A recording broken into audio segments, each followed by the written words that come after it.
Hello, Jennifer Tochi here, coming to you on Slashback Saturday.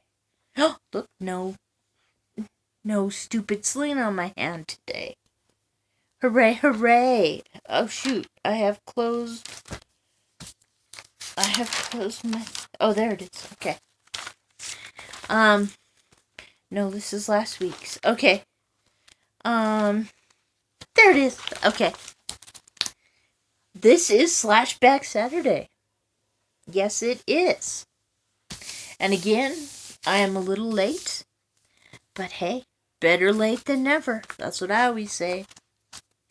And this comes to you from Horror Man. Yes.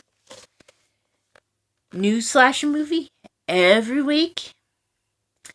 And he decides what the subject is, and you pick the movie. And hey, I love this week's pick. A movie you rented at first because of the artwork on the front. And I knew right as he said that, bang, what I was gonna pick. So here it comes. Dun-na, dun-na, dun-na. April Fool's Day. Yes. I saw this in the video store. Yes, there were video stores back in the day. All of a sudden I feel like I should have a king, but there were video stores. They rented these things called VHS tapes that you could rent over the weekend for $1 each. And I have this one because as my favorite video store closed, he sold all his videos. I bought a hell of a lot of them, of his VHS movies, because I love my VHS movies. I went comedy and horror with them. Yes. Okay, back to the movie. No more crying over spilt video stores. April Fool's Day, 1986.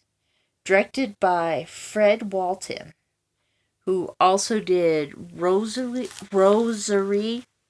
Murders. Never seen it. But hey, Donald Sutherland was in it, so just right there. Donald Sutherland, I like you. He's cute and he's talented. Where can you go wrong?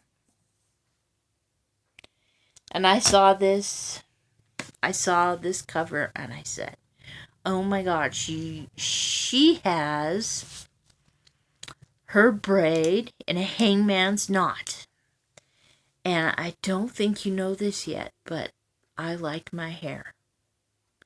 But it is too heavy, so I have to, and it gives me headaches.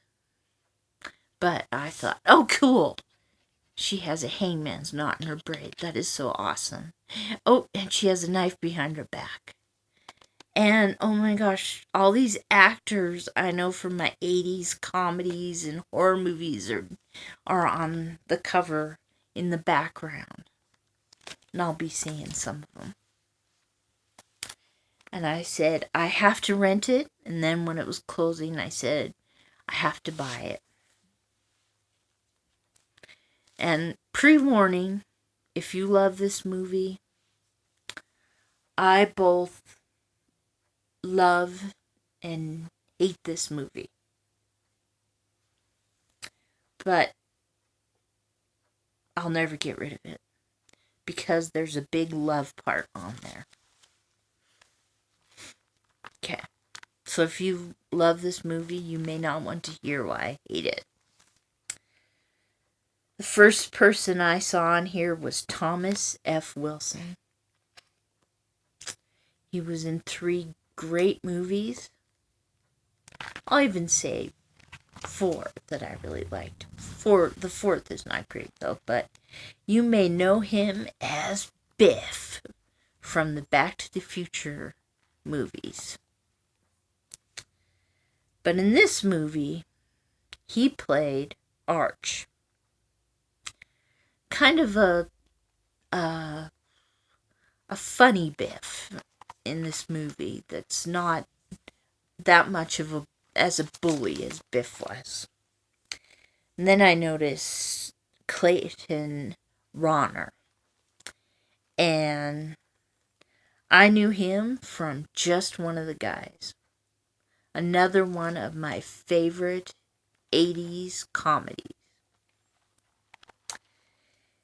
And I also noticed that Deborah Goodrich was in this movie, which was another person from Just One of the Guys.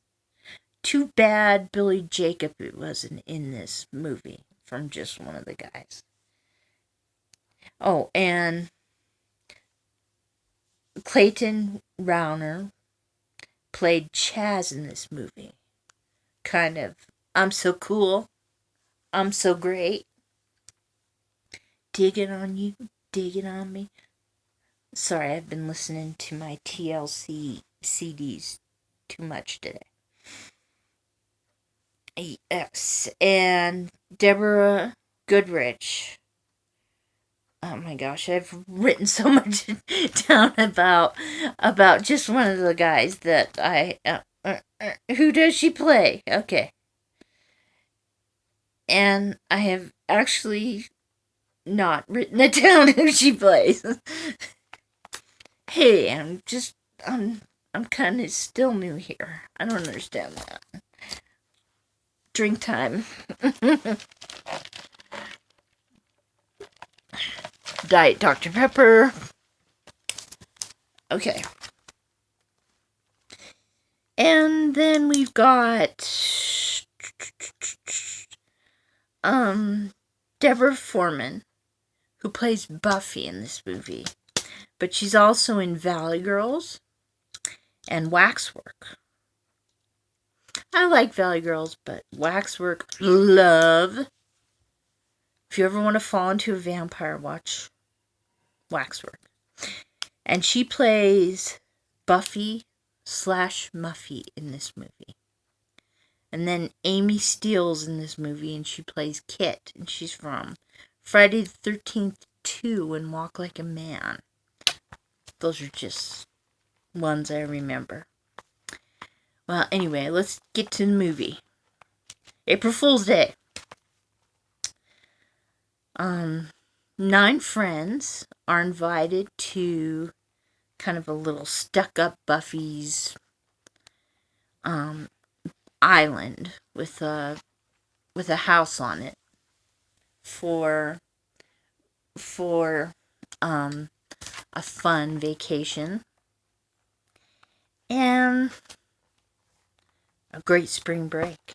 9 friends and Buffy.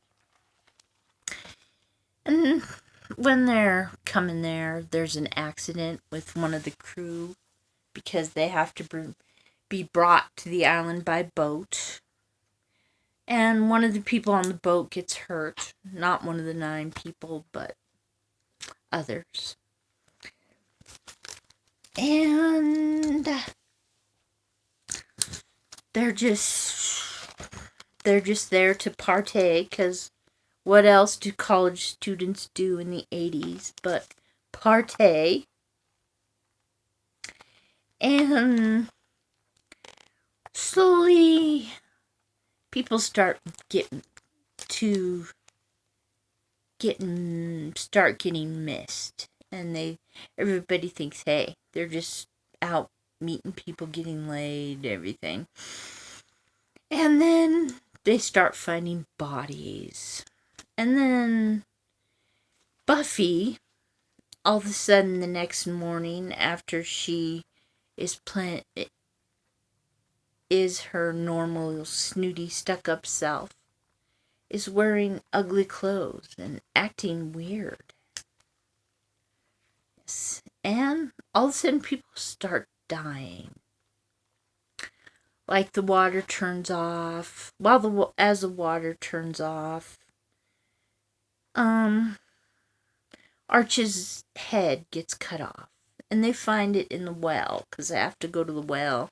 And the bucket breaks off. So they have to climb down there. And they find his head in there. And everybody freaks out. And they fall into the well. And somebody dies. And then somebody dies. And all these kills are so... I think they're inventive. Some other people might not, but I love the kills in these movies. They're gory. They're just gross, and I love gross. And at the end, they find out, they see pictures of that Buffy might have had a twin named Muffy. And they think, maybe this is Muffy. That because she's acting so strange. And maybe she's killing everyone. And the only one left at the end is Kit and her boyfriend. I totally forgot the boyfriend's name. Today I didn't rewatch the movie like I usually do, so I'm not keen on not knowing everything today. So, I'm sorry. And the end of the movie, Muffy is chasing Kit and going to kill her. And all of a sudden, the front room doors open up and you see everybody. This is the part I hate about it. Everybody who has died is sitting there having a drink, vegging out. And it's the part I hate, If a person gets killed in the movie, darn it, they should be dead for real. And then all of a sudden she's her back to Buffy, not Muffy anymore. And she says, "Thank you.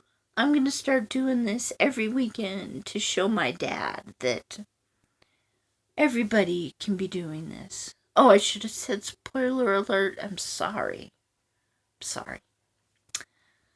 But she's going to start doing this because that's how her island is going to pay itself off for itself. And so again, I like and hate this movie, but I love this cover art. So awesome. I just like seeing that hangman's knot, the knife. Got to see Biff and two people from just one of the guys. Again, one of my favorite comedies from the 80s. And of course, Amy Steele from Friday the 13th Part 2. One of my favorite horror collections. So, I love a lot of it. I just hate that last part of it. So, hey, I think you have just heard me vent. Yes, I have headache. I'm about to get my hair chopped off to here because my hair is so heavy it's causing me headache. So I will shut up now and I will say goodbye. Goodbye.